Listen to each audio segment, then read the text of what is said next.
today I want to talk to you guys about protein. This is probably the #1 macro we get the most questions about, whether it be how much should you be taking in, how do you even fill that much protein in your day, what the ideal timing looks like. So I just want to talk about all of those things and hopefully clear up some confusion and make it easier for you to hit your protein goal. First, how much protein should you even be getting? As a general rule, we say between 0.8 and 1.2 grams per pound. Now, it really depends on the person, but that's just a general place to start. If you're someone who has a lot of weight to lose, it's usually easiest to go off lean body mass, so you would do a gram per pound about of lean body mass. It is a myth that if you're trying to gain muscle, you need to eat this mass amount of protein. After you eat over a certain amount of protein in a day, which is around that 1.2 gram mark, then that really just becomes an expensive carb source. So you don't need to eat a ton of protein in order to gain lean muscle or gain strength.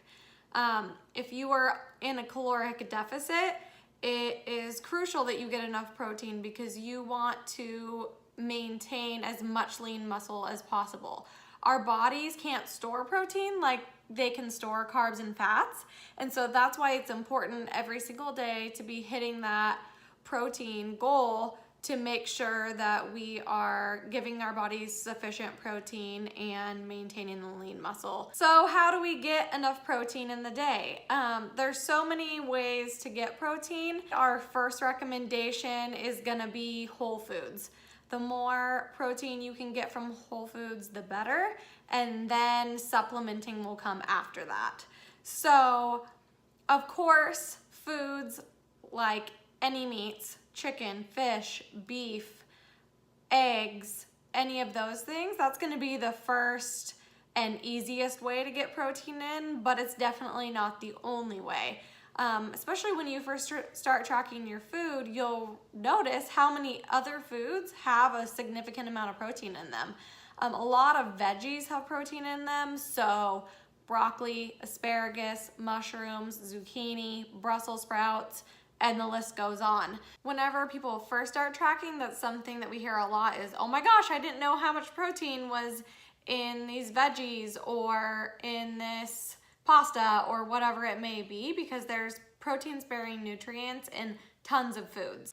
So if you're struggling to hit your protein, the most important thing you can do is plan your day ahead of time. Eventually, the more you do this, the easier it will become, and you'll know what it looks like to have an even spread of protein throughout your day. But planning ahead at the beginning can really be huge for making sure you hit that goal. You'll see throughout my day today how I spread my protein out and how it really can be easy to get it all in. It just takes some strategy.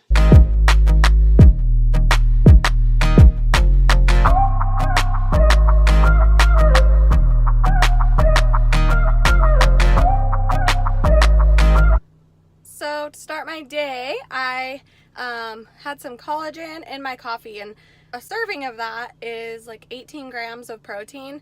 I do a half serving, but if you needed more protein in your day, that's a super easy way to get it in, and collagen's great for you. And then I just got done with my workout and I'm drinking my protein shake.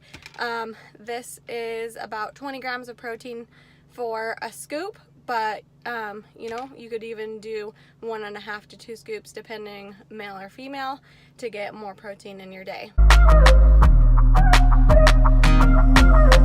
So I just got home from the gym and I made my breakfast. I've been actually fasting until after I work out because my macros are getting down there, and it helps me to condense my macros into a smaller window throughout the day, and then I just stay satisfied longer. So I did an omelet with spinach, mushroom, red onion, and some feta. And then I did sourdough avocado toast with some sprouts and egg whites. And that meal gives me about 36 grams of protein. So that's a pretty solid amount, and that's gonna set me up for not having to cram a bunch of protein in at the end of my day.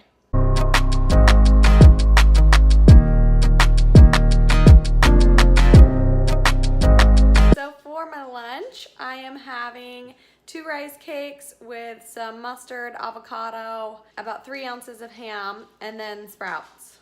And I told myself I wasn't gonna put sprouts on them because I had sprouts in my breakfast, and I don't know if you've noticed, but the little tiny container of sprouts is like $4. They're so expensive, and I could probably go through one in like a day.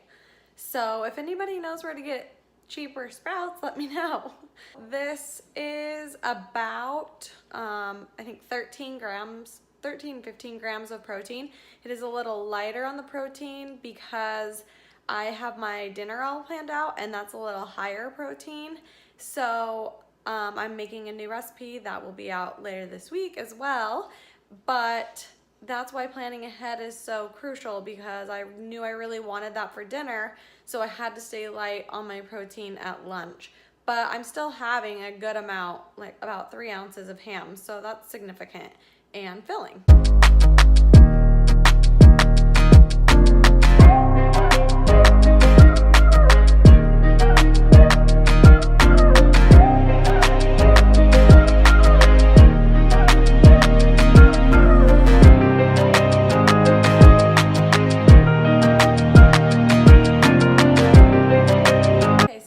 Finished my dinner, and it is a tzatziki chicken dish that the recipe will be coming out later this week, but it has 46 grams of protein, and not only from the chicken do you get protein, but you get protein from the quinoa and the feta, and even a little bit from the Greek yogurt you use. So that's a really good amount of protein to end the day. And then I'm going to top it off with a couple ice cream bars too that have a gram of protein piece too. Can't forget about that. So that is my day of protein for you guys. It can be done just spreading it throughout the day and planning ahead and watching for those other foods that maybe aren't so obvious that have protein in them as well.